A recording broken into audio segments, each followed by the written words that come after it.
Good morning, children. This video is for children who are in the Obelisk group.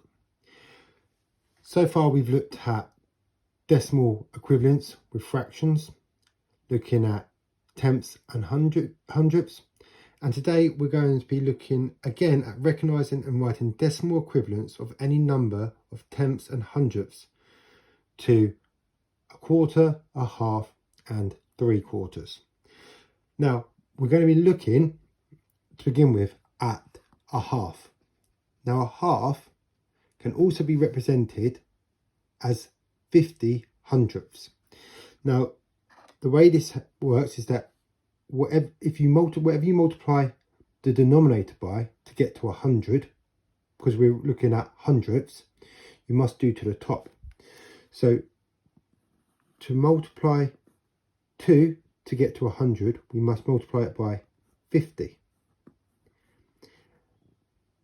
And we must multiply the 1 by 50 as well, which gives us 50 hundredths. Now we're going to write this in its decimal fraction. Now this is building on the learning that we've done from the 2 previous lessons.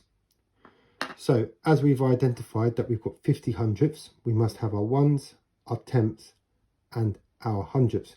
Now because we don't have, this is not a whole number, because we've got no mixed number there, but we've got no whole number, there will be 0 ones. We must remember to put our decimal point.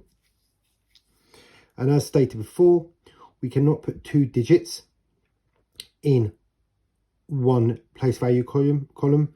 So our 5 goes in our tenths and 0 goes in our hundredths. Now this fraction can also be written as 0.5.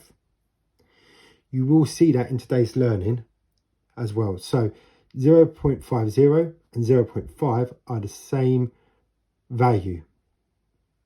So this here, just to recap, half can also be known as 50 hundredths, and a half is equivalent to 0.50 or 0.5. Now we're going to look at a quarter.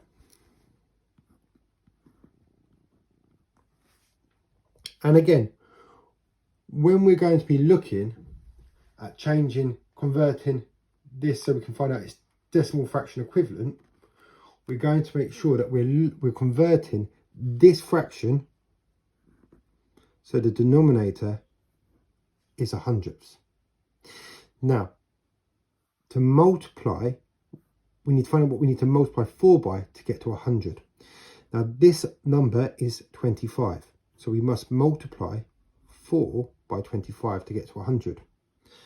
And as done in this example here, whatever we do to the denominator, we must do to the numerator.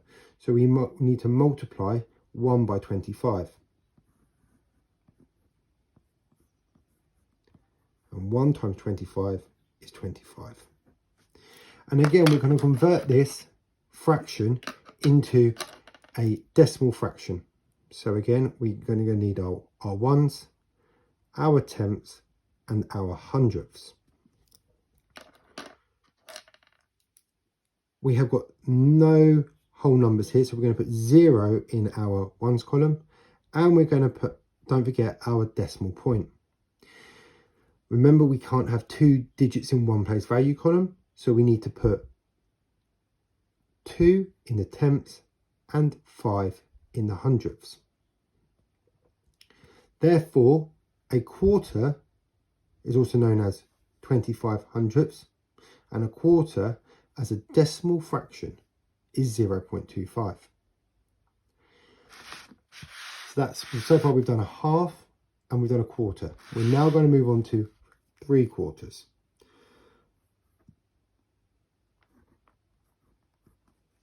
And once again, to find the decimal fraction, we need to convert our fraction of 3/4 to another fraction where the denominator is 100.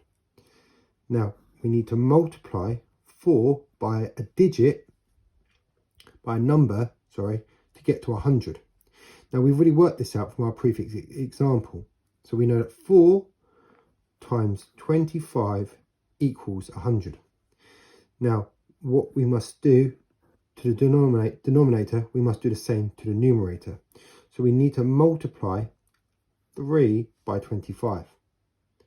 And the answer here is 75. So 3/4 is the same as 75 hundredths. We need to write this again as a decimal fraction.